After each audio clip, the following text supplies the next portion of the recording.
Hi friends, अब हम लोग जैसा कि आप जान रहे हैं ऑप्शनल का क्लास कर रहे हैं जिसमें मॉडर्न हिस्ट्री का लगभग सेगमेंट हम लोग पढ़ चुके हैं जो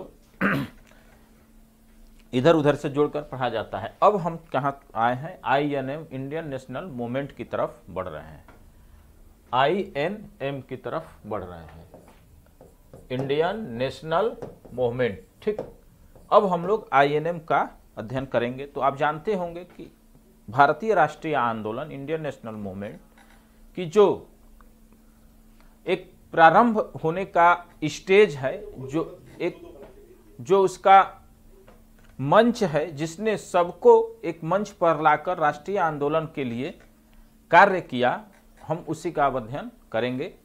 कांग्रेस की स्थापना का फॉर्मेशन ऑफ कांग्रेस देखेंगे, कांग्रेस की स्थापना के विषय में हम लोग पढ़ेंगे। ठीक है, तो पहले जैसा कि मैं बताया था आपसे कि हिस्ट्री लॉन्ग थोड़ा सा बड़ा सिलेबस हो जाता है, लेकिन इसका बहुत फ़ायदा है। फायदा नंबर 1 आपको कि एक बार अगर तैयार हो गया तो आप कॉन्फिडेंट हो जाएंगे। बस रिवीजन हल्का सा करिए और जाकर परीक्षा में लिख दीजिएगा।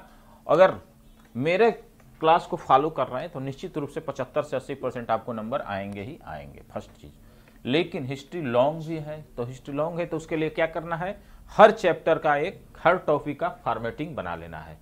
तो सबसे पहले हम लोग इसकी फॉर्मेटिंग देखेंगे, सिनेप्सिस देखेंगे, जो परीक्षा के 15 दिन पहले पूरा whole syllabus India, world, ancient, medieval को रिवीजन करना लाइन बाय लाइन संभव नहीं है। यही रीजन है कि क्या करेंगे हम लोग, यही रीजन है कि हम लोग एक फॉर्मेटिंग भी पहले क्लास का देखेंगे कि क्या है चैप्टर का फॉर्मेटिंग। उसी के अधीन थोड़ा पॉइंट आउट करके एक जगह रख लेंगे, जो क्लास के शुरुआत में जैसे ज़रूरत होगी वैसे मैं दूंगा आप लोगों को। और उसका फ़ायदा ये होगा आपको कि आप परीक्षा से 15 दिन पहले आराम से अपना सिलेबस रिवीजन कर ले जाएंगे। चूँकि यूपी PCS हो, BPSC हो, UPSC हो, जो भी PCS के एग्ज़ाम हैं, उनमें एक चीज़ ज़रूरत पड़ती है, वो पड़ती है ये कि उसमें मुख्य रूप से रिवीजन कितना आप किया। आप परीक्षा दीजिएगा, सुबह शाम दोनों टाइम में एग्ज़ाम होता है, तो टाइम ही नहीं मिलता है कि हम रिवीजन करें, कैसे करें। ठीक है, तो इस बात का आप विशेष तौर पर ध्यान रखिएगा कि आपको मुख्य रूप से रिवीजन करने के लिए सब्जेक्ट का, मैं तो कहूँगा GS का भी एक सिनेप्सिस होना चाहिए। ठीक है, और वही सिनेप्सिस आपके 2 घंटा के इंटरवल जो गैप मिलता है एक पेपर से दूसरे पेपर में, उसमें भी काम आता है। तो मैं हमेशा आपको सिनेप्सिस देता हूँ। फिर यहाँ पर दे रहा हूँ कांग्रेस की स्थापना हम लोग पढ़ रहे हैं। ठीक है, 1885। ठीक, PT में आप देखे होंगे कैसे कैसे हुआ, फिर हम इसको अभी जस्ट बताएंगे। तो इसमें 3 टॉपिक है। कांग्रेस की स्थापना से पूर्व संस्थाएं। कांग्रेस की स्थापना एकाएक नहीं हुई, सडन चेंज नहीं था, ये एकाएक परिवर्तन नहीं था। कांग्रेस क्या था? दैट इज द प्रोसेस, वह प्रक्रिया का that is the part of process, प्रक्रिया के एक भाग था। और उसी से कांग्रेस की स्थापना को समझने की हमको प्रयास करना चाहिए। क्वेश्चन आता है कि क्या ये एकाएक स्थापना कर दी गई? आप सहमत हैं या नहीं? पक्ष विपक्ष में आप आलोचनात्मक मूल्यांकन कीजिए, ऐसे क्वेश्चन आते हैं। ठीक है, तो आप बोलेंगे कि ये एकाएक अचानक किया हुआ कार्य नहीं है, एक प्रक्रिया का भाग है। तो इसका एक पॉइंट ही होगा, कांग्रेस की स्थापना की पूर्व संस्थाएं देखेंगे। फिर कांग्रेस के स्थापना के संदर्भ में विवाद क्या क्या है। तो आप जानते होंगे कि कांग्रेस की स्थापना मिथ्य है या वास्तविकता है, ये भी एक विवाद है। कांग्रेस की स्थापना मिथ्य कैसे, वास्तविकता कैसे, उसको देखेंगे। सेफ्टी वॉल की थ्योरी, इसी में था कि कांग्रेस की स्थापना एक सेफ्टी वॉल की थ्योरी, ठीक है, और तड़ित चालक का सिद्धांत। ठीक है, तो यहीं पर हम इस सिद्धांत को, जो विवाद है कांग्रेस की स्थापना का, हम उसको देखेंगे। मुख्य रूप से विवाद के संदर्भ में हम लोग देखेंगे। यहाँ से क्वेश्चन बनते हैं PT में भी, मेंस में और इंटरव्यू में। ठीक है, तीनों स्तर पर यहाँ से आपके सवाल पूछे जाएंगे, तो हम इसको अच्छा से देखते हैं। फिर हम निष्कर्ष पर चलेंगे कि वास्तविकता में ये था क्या। ठीक है, तो हम एक एक करके इसको देखने का प्रयास करते हैं। तो कांग्रेस की स्थापना से पूर्व क्या, क्वेश्चन आता है ना कि क्या ये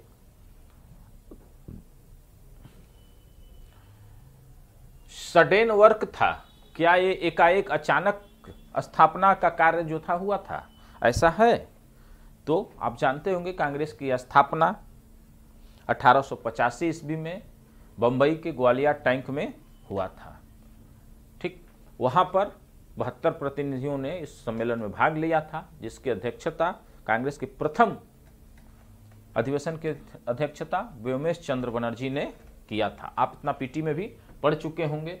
ठीक है, लेकिन कांग्रेस की स्थापना से पूर्व भी कई ऐसी संस्थाएं, राजनीतिक संस्थाएं स्थापित हो चुकी थी जो इस कांग्रेस की स्थापना की कड़ी के रूप में काम कर रही थी। ठीक है, जैसे 1886 में बंगाल में बंग भाषा प्रकाशन सभा की स्थापना हुई थी। कब? 1886 में। ठीक है, 1838 में लैंड होल्डर सोसाइटी की स्थापना की गई थी। मूलतः ये रॉन्ग है। 1838 में लैंड होल्डर सोसाइटी की स्थापना की गई थी, जो एक जमींदारों की संस्था थी। किसकी संस्था थी? जमींदारों की एक संस्था थी, जो लैंड होल्डर सोसाइटी के नाम से जानी जाती थी। ठीक है, फिर 1851 में ब्रिटिश इंडियन एसोसिएशन की स्थापना की गई, जिसमें प्रथम अध्यक्ष राधाकांत देव थे। कौन थे? राधाकांत देव। और यही राधाकांत देव थे जो सती प्रथा का क्या किए थे? उन्मूलन का जो कानून आया था उसका ये विरोध किए थे। तो ये राधाकांत देव थे। ठीक है, तो लैंड होल्डर सोसाइटी की, फिर 1851 में ब्रिटिश इंडियन एसोसिएशन की स्थापना किया गया था।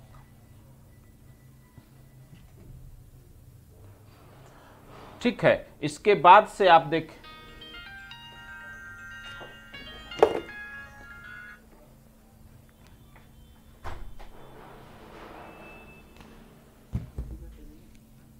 इसके बाद से आप देखेंगे तो 1800 ईस्ट इंडिया एसोसिएशन की स्थापना किया गया था 1866 ईस्वी में।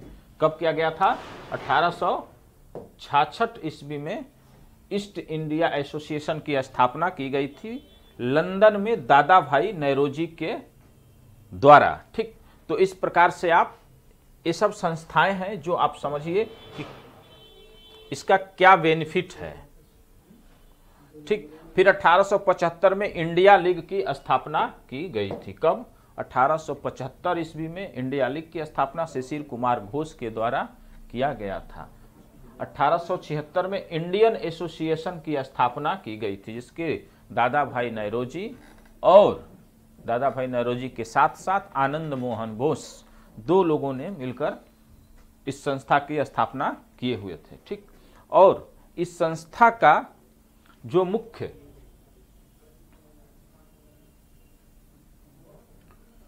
जो इस संस्था का मुख्य उद्देश्य था वो यही था कि राजनीतिक जागरूकता उत्पन्न करना, राजनीतिक जागरूकता के साथ साथ सिविल सेवा के लिए आंदोलन चलाए गए थे। ठीक है, जनता को जोड़ने का प्रयास किया गया था और यही इसका अन्य कार्य था। ठीक, फिर उसके बाद से इसमें और भी काम किया गया था। ठीक है, तो इस प्रकार से यहां पर आप देखेंगे कि कुछ विशेष इंपॉर्टेंट चीजें जो है हमने आपको दिखाया। क्या क्या है? यह है यही सब संस्थाएं। ये संस्थाएं का पढ़ने का उद्देश्य आपको ये होना चाहिए कि ये संस्थाएं जो है जनता के बीच में जागरूकता, राजनीतिक सामाजिक स्तर पर जागरूकता उत्पन्न कर रही थी ये संस्थाएं। ठीक है, तो इस प्रकार से ये इंपॉर्टेंट हो जाता है। और जब ये होता ना कि क्रमिक विकास, थोड़ा सा लैंड होल्डर सोसाइटी 1866 में ईस्ट इंडिया एसोसिएशन, 1875 में इंडियन लीग, इंडियन एसोसिएशन इत्यादि की जब स्थापना किया गया तो जनता धरना प्रदर्शन, आंदोलन, अपनी मांगों के प्रति जागरूक होना, इस सब चीज़ों का वो हैबिचुअल होना इन सब चीज़ों से शुरू हो गई थी। तो इसका एक बेनिफिट था कि अब जरूरत आ गया था, समय की भी मांग थी और जनता भी उस स्तर पर जागरूक हो चुकी थी, नेता भी उस बात को समझने लगे थे कि अब ऐसी एक संगठन बनाया जाए, एक ऐसा संगठन हो जो राष्ट्रीय स्तर पर हो और जिसके बैनर तले, जिसके मंच से हम लोग क्या करें कि अपने हित की बातों को उठा सकें, जो ऑर्गेनाइज तरीके से, संगठित तरीके से उठाया जा सके। यही पूर्व स्थापना, जो पूर्व में जितने भी संस्थाएं स्थापित की गई हैं, ये उनका परिणाम कहा जा सकता है। इसीलिए जब कांग्रेस का क्वेश्चन आता है, आपके जीएस में भी आएगा या टिप्पणी लिखने के लिए आता है कि क्या ये एकाएक स्थापित की हुई प्रक्रिया थी, तो ऐसा नहीं है। आप बताइएगा कि इसके पहले कई राजनीतिक संस्थाएं स्थापित हो चुके थे और उसी का ये अगला कड़ी था कांग्रेस की स्थापना। ठीक है, अब देखिए यहां से ये समझ में आ जाएगा कि कैसे जब आरोप लगाया जाता है कि ये मिथ्या है कांग्रेस की स्थापना सेफ्टीवाल थ्योरी से प्रभावित है, तो आप दिखाएंगे कि किस तरह से भारत में जागरूक लोग थे। एक तर्क ये भी आपका होना चाहिए, और जिस दिन एक आप इसके श्रृंखला का दिखा देंगे कि आंदोलन का यहाँ पर और संगठन का कितना एक श्रृंखला बना हुआ था, लोग जागरूक हो रहे थे अपने अधिकारों के प्रति, सरकार से मांग करने के प्रति, तो आपको ये अलग हटकर आंसर हो जाता है। यही सब चीज़ मौलिकता है जो एग्जामिनर ढूंढता है कि बच्चों में मौलिकता क्या है। ठीक है, तो इस चीज़ को आप डिटेल में देख लिए। अब हम कांग्रेस की स्थापना की तरफ बढ़ते हैं। ठीक, कांग्रेस की स्थापना ये बहुत महत्वपूर्ण क्वेश्चन है। तो आप जानते ही होंगे, अभी मैं बताया कि कांग्रेस की स्थापना 1885 ईस्वी में किया गया था। इसका पहला अधिवेशन बंबई में हुआ था, जिसकी अध्यक्षता व्योमेश चंद्र बनर्जी ने किया था। ठीक, आप इतना जनरल। इसका नामकरण दादा भाई नौरोजी के कहने पर, उनके सुझाव पर, भारत के वरिष्ठ नेता थे दादा भाई नौरोजी, इनके सुझाव पर कांग्रेस नाम दिया गया था। इसके पहले इसका नाम कांग्रेस नहीं था। ये कांग्रेस शब्द जो है वो कहाँ से लिया गया? अमेरिका से लिया गया। अमेरिका के संसद का क्या नाम है? कांग्रेस नाम है। ठीक है, इसके पहले इसका जो नाम था इंडियन नेशनल यूनियन था, भारतीय राष्ट्रीय संघ था। दादा भाई नौरोजी से के कहने पर इसका नाम कर दिया गया था इंडियन नेशनल कांग्रेस, INC। ठीक है, तो यहां तक आप इसको समझ जाएंगे। कांग्रेस की स्थापना में एक महत्वपूर्ण भूमिका ब्रिटिश सिविल सर्वेंट, एक रिटायर्ड ब्रिटिश सिविल सर्वेंट ने निभाया था, जिसका नाम एओ ह्यूम है। क्या नाम है? एओ ह्यूम है। क्या है? एओ ह्यूम। ठीक, इसने कांग्रेस की स्थापना में महत्वपूर्ण भूमिका निभाया था। ठीक, कहा जाता है कि उसी के प्रयास से ये कांग्रेस की स्थापना हुई थी। लेकिन अब यहां पर यही सवाल आता है कि आखिर में ऐसा क्या बात था कि ये सिविल सर्वेंट, एक अंग्रेज पदाधिकारी, एक अंग्रेज के द्वारा इतनी बढ़ चढ़कर ऊर्जावान तरीके से कार्य करके एक राष्ट्रीय मंच का, एक राष्ट्रीय संगठन का निर्माण किया गया? आखिर क्या कारण था? यहाँ पे एक संदेह होना लाजिमी है, चूंकि ब्रिटिश गवर्नमेंट था। ब्रिटिश गवर्नमेंट कैसा? कॉलोनियल स्टेट था वो, और कॉलोनियल स्टेट में क्या होता है, वो अपने स्वार्थ को सर्वोपरि रखा जाता है, जानते भी होंगे आप लोग। तो अपने स्वार्थ को सर्वोपरि रखने वाला ये सरकार, आखिर क्या ऐसा था कि उसी का एक पदाधिकारी कांग्रेस की स्थापना कराया? यहीं पर एक क्वेश्चन मार्क उठ जाता है। ठीक है, यहीं पर एक क्वेश्चन मार्क उठ जाता है कि आखिर क्या ऐसा था। ठीक है, तो इसी को आपको समझने का प्रयास करना है कि आखिर क्या था। इसी में विवाद आता है सेफ्टी वाल का सिद्धांत, थ्योरी ऑफ सेफ्टी वाल। तो सेफ्टी वाल के जो थ्योरी है, इसी को आप समझिए कि क्या है। एक ह्यूम के जीवनीकार थे विलियम वेडरबर्न। विलियम वेडरबर्न के किताबों को, पत्र पत्रिकाओं को आधार बनाकर लाला लाजपत राय ने इस पर अपने पत्रिका यंग इंडिया में आरोप लगाया था कि ये ब्रिटिशों की चाल है, ब्रिटिश के चाल का शिकार होकर हम लोग फंस गए थे, और उसी ब्रिटिश चाल के तहत अंग्रेजों के द्वारा एक सेफ्टी वाल के तौर पर, एक सुरक्षा वाल्व के तौर पर, एक सुरक्षित निकासी के तौर पर कांग्रेस की स्थापना की गई थी। इनके कहने का यही मतलब है। ठीक है, अब कैसी? और उसमें यंग इंडिया में इन्होंने यह भी प्रकाशित किया था कि ये लॉर्ड डफरिन के मस्तिष्क की, देखिए ये लाइन बड़ा इंपॉर्टेंट है आपके लिए, कि लॉर्ड डफरिन के मस्तिष्क के उपज का परिणाम है कांग्रेस की स्थापना। सेफ्टी वाल थ्योरी में ये भी एक आरोप लगाया जाता है। लेकिन सबसे पहले ये देखते हैं कि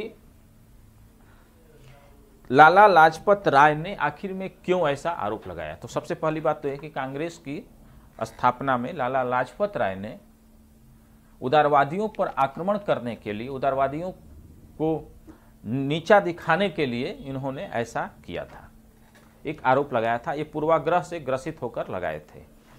अब हम आते हैं कि क्या सच में ये हम सेफ्टी वाल था या नहीं। तो देखिए, एक तो बड़ी बात है कि कांग्रेस की स्थापना कराने में दादा भाई नौरोजी, व्योमेश चंद्र बनर्जी, गोपाल कृष्ण गोखले, उस समय के फिरोज शाह मेहता, जितने भी वरिष्ठ लीडर थे, उन सब लोगों का इसमें महत्वपूर्ण भूमिका था। और ये लोग हाईली एजुकेटेड थे उस समय के। और मुझे नहीं लगता कि एक सिंपल सिविल सर्वेंट जो था वो इन लोगों को छल सकता था या उसकी बातों को ये लोग समझ नहीं सकते थे। ऐसा करना उन लोगों के नॉलेज पर, उन लोगों के राजनीतिक सूझबूझ पे प्रश्न चिन्ह लगाने के जैसा होगा। ठीक है, तो ऐसा नहीं था कि ये ऐसा कर सकता था। सेफ्टी वाल थ्योरी देने वाले लोगों का ये कहना है कि भारत में जो असंतोष का उबाल उभर रहा था अंग्रेजों के द्वारा, उस उबाल को एक सुरक्षित रास्ते से निकास करने के लिए कांग्रेस की स्थापना कराई गई थी। ठीक है, ये लोग यही कहते हैं, जो इसके थ्योरी देने वाले लोग हैं, जो इसके कहने वाले लोग हैं। लेकिन ये बात ध्यान रहे कि ऐसा संभव नहीं था। इतने पढ़े लिखे लीडर थे, उनको और अंग्रेजों के चरित्र को वो आसानी से समझ सकते थे।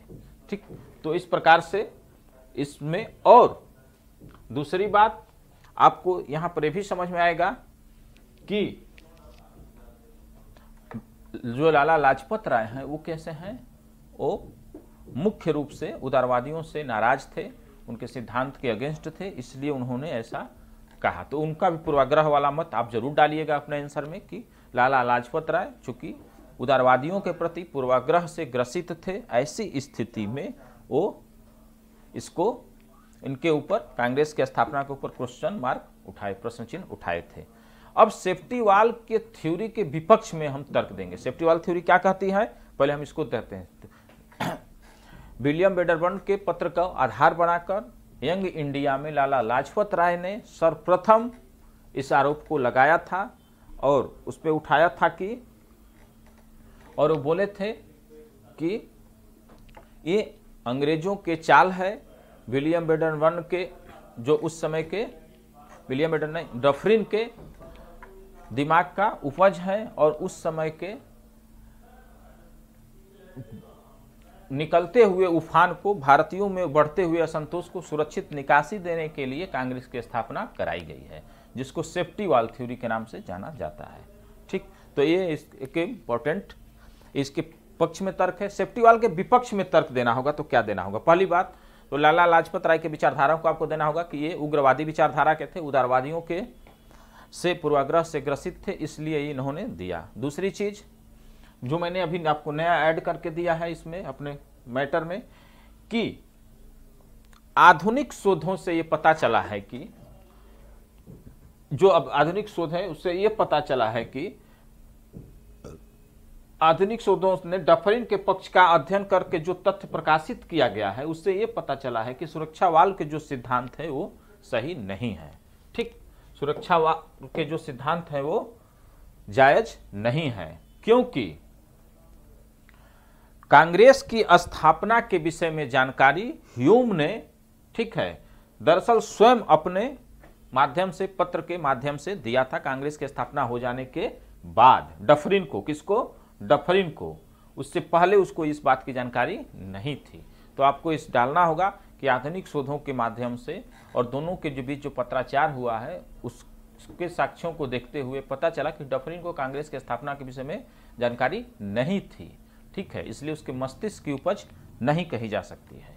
तो ये इसका विपक्ष में तर्क होगा। स्वयं ह्यूम ने इस संबंध में उनको, डफरिन को जानकारी दी थी और इसके बाद से दोनों के बीच में क्या हुआ था कि कटुता उत्पन्न हो गई थी। ठीक, तो इस प्रकार से आप इसको भी देखेंगे। ठीक है, यहां पर ये इंपॉर्टेंट हो जाता है।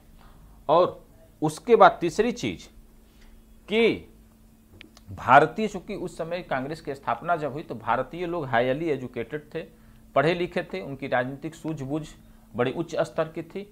ऐसी स्थिति में वो अंग्रेजों के छलावे में नहीं आ सकते थे। तो हम ये नहीं कहा जा सकता कि ये सेफ्टीवाल अंग्रेजों के हित के लिए कांग्रेस की स्थापना की गई थी। ये सेफ्टीवाल की थ्योरी यहाँ पर, इसके अगेंस्ट में एक थ्योरी आई थी, उसको आपको भी देखना होगा, ठीक है। वो है तड़ित चालक का सिद्धांत, वो भी इंपॉर्टेंट हो जाता है, तड़ित चालक का सिद्धांत, ठीक।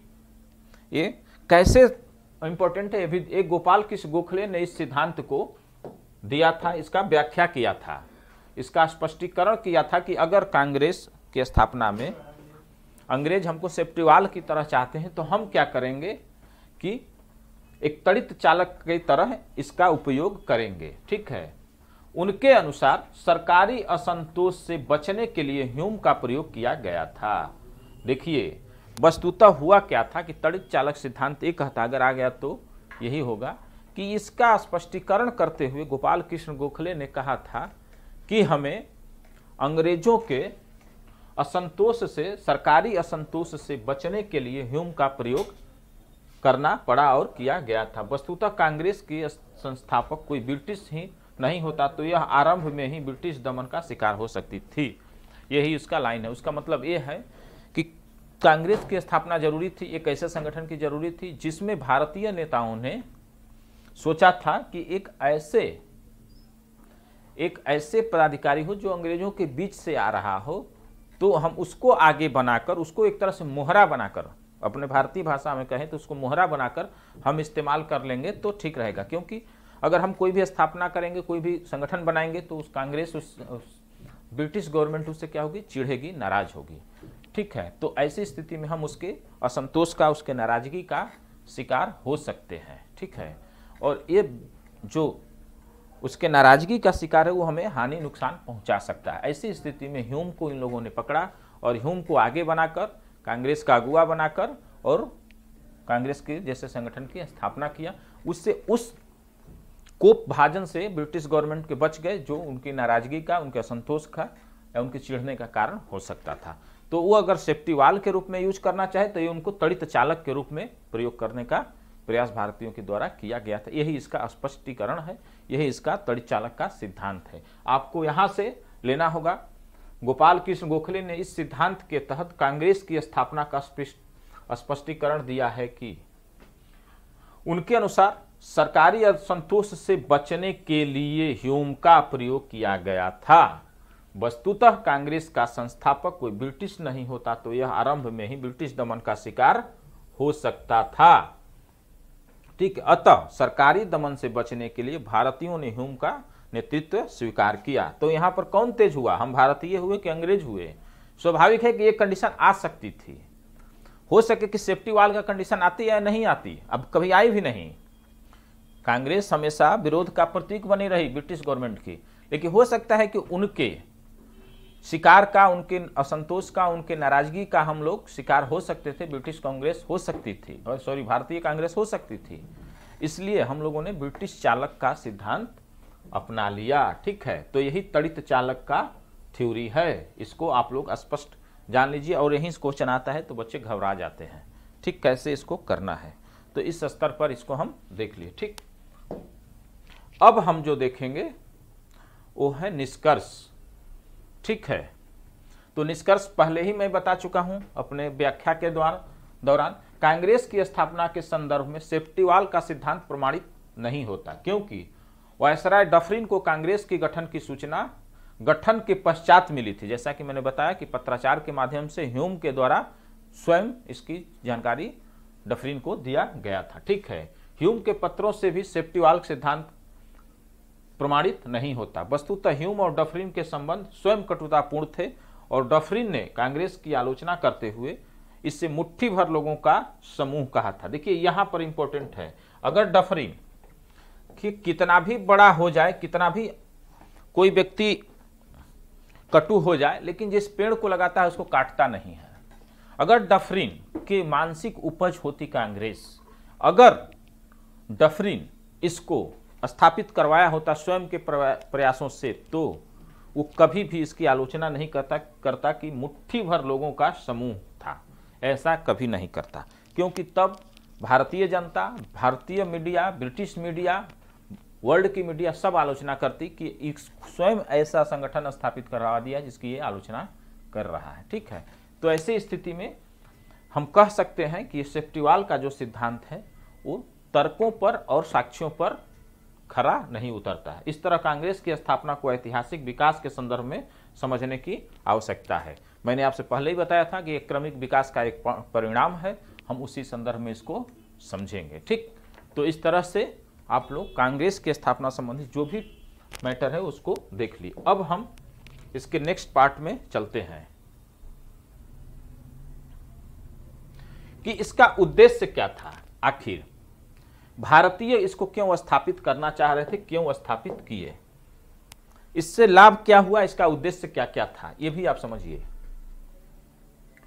तो आप इसको समझिएगा ऐसे कि अब क्या हुआ था कि कांग्रेस की स्थापना में क्या क्या चीज चाह रहे थे भारतीय, उद्देश्य के तौर पर देखना है। तो भारतीयों के बीच में एक संपर्क बढ़ाने हेतु एक ऐसे संगठन की जरूरत थी जो भारतीयों के बीच में आपसी सौहार्द संपर्क बढ़ाए, ठीक है, तालमेल बढ़े, मन विचार मिले, इसके बाद से आगे के कार्यक्रम को किया जाए। यही कांग्रेस के स्थापना के महत्वपूर्ण उद्देश्य था। तो भारतीयों के बीच में एक संपर्क बढ़ाने हेतु, ठीक है, ये इंपॉर्टेंट घटना था। ठीक है, राष्ट्रीय एकता को बढ़ावा देने के लिए, चूंकि आप जो भी देखे हैं, चाहे land holder society, Indian association, Indian league, चाहे अन्य भी बहुत से थे, British Indian association, east India, जितने भी थे संगठन, उस सब के सब अभी भी राष्ट्रीय स्तर पर नेतृत्व नहीं कर रहे थे, व्यक्ति विशेष के द्वारा चलाए जा रहे थे और क्षेत्रीय स्तर पर ही कार्य कर रहे थे, छोटे स्तर पर कार्य कर रहे थे, जिनका कोई स्पष्ट उद्देश्य और स्पष्ट राजनीतिक मांगे नहीं थी। तो छोटे स्तर पर होने के कारण अंग्रेजों पे ज़्यादा ये प्रभावशाली साबित नहीं हो रही थी। ऐसी स्थिति में जरूरत थी कि एक ऐसा मंच हो जो राष्ट्रीय एकता को बढ़ावा दे, राष्ट्रीय मंच हो जहां पर कोई जाति, धर्म विशेष, क्षेत्र विशेष के लोगों का, लीडर विशेष के लोगों का कोई जिक्र न हो। ठीक है, तो यही राष्ट्रीय एकता को बढ़ावा देने के लिए एक मंच की जरूरत थी जो कांग्रेस की रूप में आई। राजनीतिक, आर्थिक, सामाजिक मुद्दों पर शिक्षित भारतीयों को एकीकृत करना।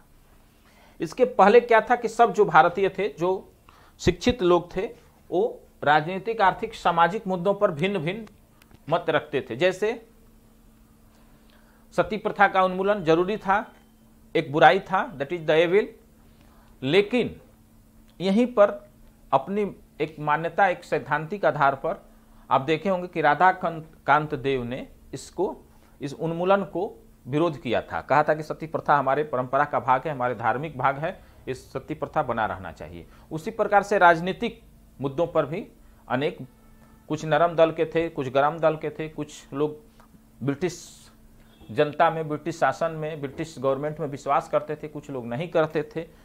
तो मत विचार नहीं मिलता था, तो होता क्या था कि जो भी लड़ाई थी वो कमजोर पड़ती थी।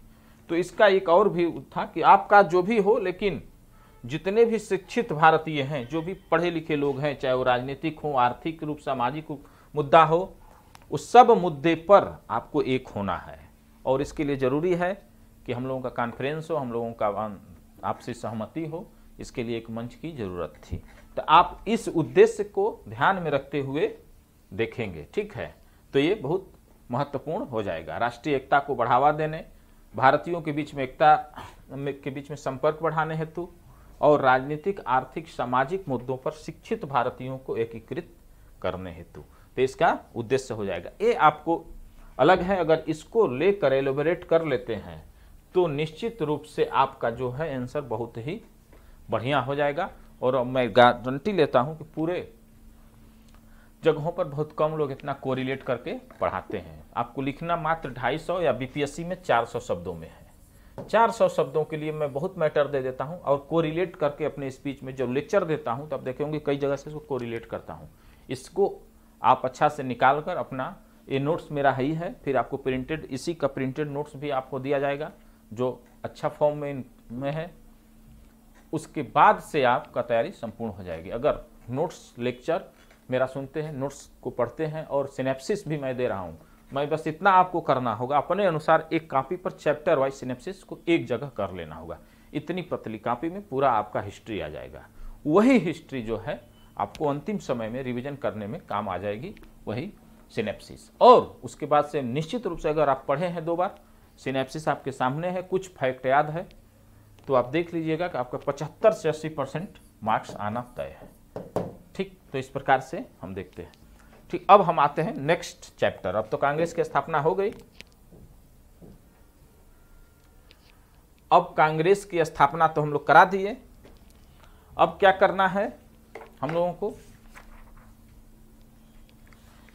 कि अब देखना है कि कांग्रेस का जो प्रारंभिक चरण है, ठीक, कांग्रेस की जो प्रारंभिक चरण है हम उसके पर नजर डालेंगे। 1885 से लेके 1905 तक का जो कांग्रेस का चरण है वो कैसा है।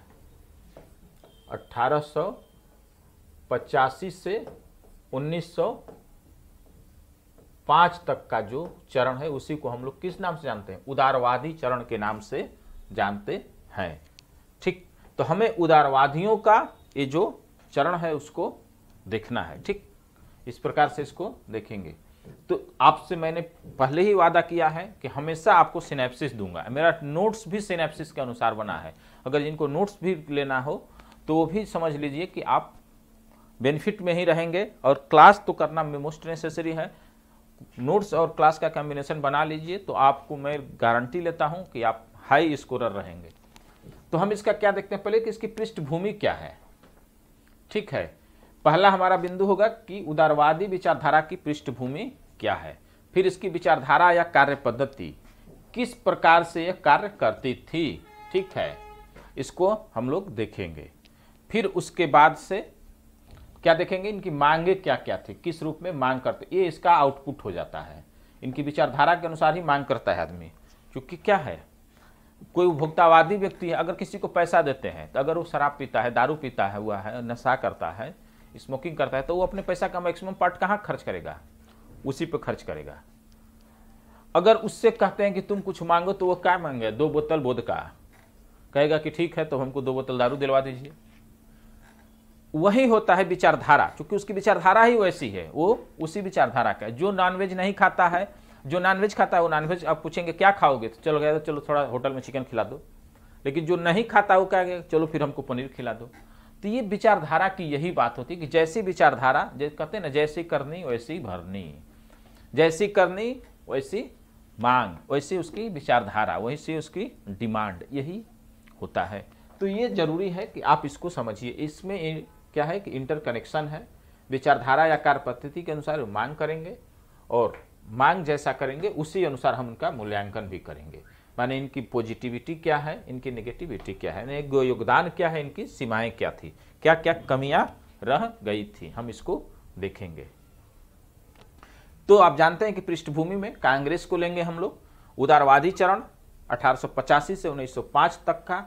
फिर इसका नेक्स्ट चरण जो 1905 के बाद हो जाता है वो उग्रवादियों का हो जाता है, और इसी उदारवाद उग्रवाद की लड़ाई में क्या होता है, कांग्रेस का विभाजन हो जाता है। 1907 का कांग्रेस अधिवेशन होता है। तो हम इसी क्रम में चलेंगे। ठीक है, सबसे पहले हम इनकी पृष्ठभूमि देखते हैं कि उदारवादियों की परिभाषा क्या है, उदारवादी किसे है, कौन कौन लीडर थे, जैसी मांग थी, जैसी इनकी विचारधारा थी, उसी अनुसार इनको मॉडरेट कहा जाता है, उदारवादी कहा जाता है, क्योंकि अपने ये सिद्धांत में, अपनी मांगों में बड़ी ब्रिटिश गवर्नमेंट के सामने उदार थे। ठीक, तो इसको हम लोग देखेंगे। ठीक, तो उदारवादी क्या है। ठीक है, कांग्रेस की स्थापना से 20 वर्षों की राजनीति में सामान्यतः उदारवादियों या नरमपंथियों की महत्वपूर्ण भूमिका थी। ठीक है, ये उदारवादी लोग आधुनिक शिक्षा से लैस, आधुनिक शिक्षा से युक्त, आधुनिक शिक्षित व्यक्ति थे, जिसमें मुख्य रूप से वकील, शिक्षक, पत्रकार, ठीक, और कुछ